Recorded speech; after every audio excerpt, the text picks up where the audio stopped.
আজকে সকালে আমি আপনাদেরকে আমার ছোটো মেয়ের ভিডিও দেখিয়েছিলাম যে আমি রান্না করতে গেলে আমার ছোটো মেয়ে কী ঘটনা ঘটায়। কিন্তু আজকে দুপুরে যে ঘটনাটা ঘটিয়েছিল আমি ক্যামেরা বন্দি করতে পারিনি।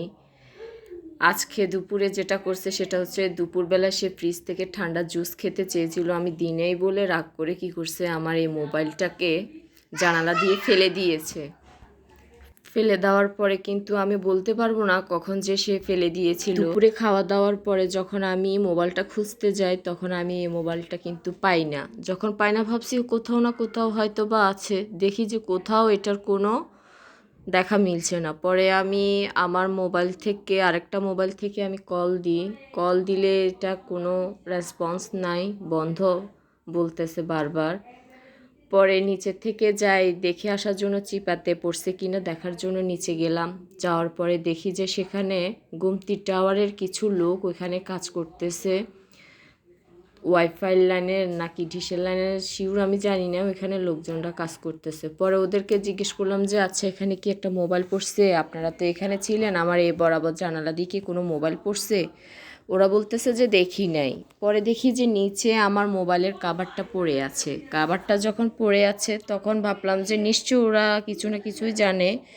তো ওদেরকে বারবার জিজ্ঞেস করার পরে ওরা কিন্তু অস্বীকার যাচ্ছে। পরে আমি সিসি ক্যামেরাতে দেখতে পাই, ওদেরকে দেখতে পাই, বাট দুজনকে দেখতে পাই না, আর দুজনকে আমি দেখতে পাই সিসি ক্যামেরার ভিতরে।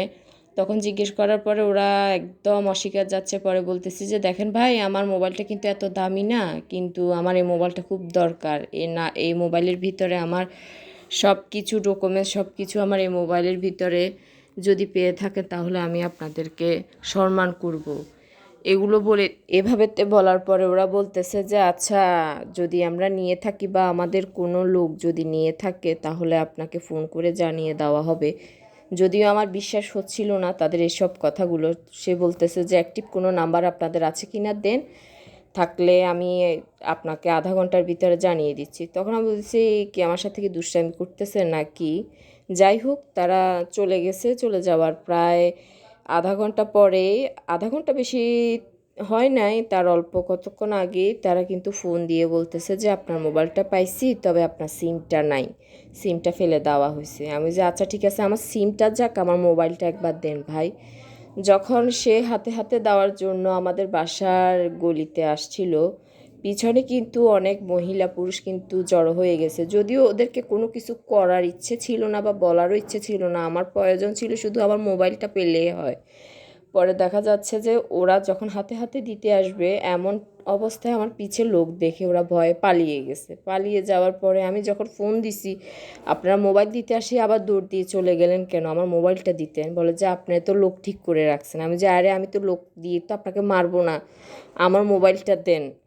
বলে যে আসি নিয়ে যাইতে হবে। পরে কি করব, পাড়ার ছেলেরা কি হয়েছে না হয়েছে এক পায়ে দাঁড়াই গেছে আমার মোবাইলটার জন্য। যাই হোক, তারা গেছে, যাই ওদের অফিসে গেছে, অফিস থেকে মোবাইলটা নিয়ে আসছে। দেখেন মোবাইলের কি অবস্থা, মোবাইলে ফাটে ফাটে খুলে কি করছে না করছে, বাটন টাটন সব নষ্ট করে ফেলছে আমার এই মোবাইলটা।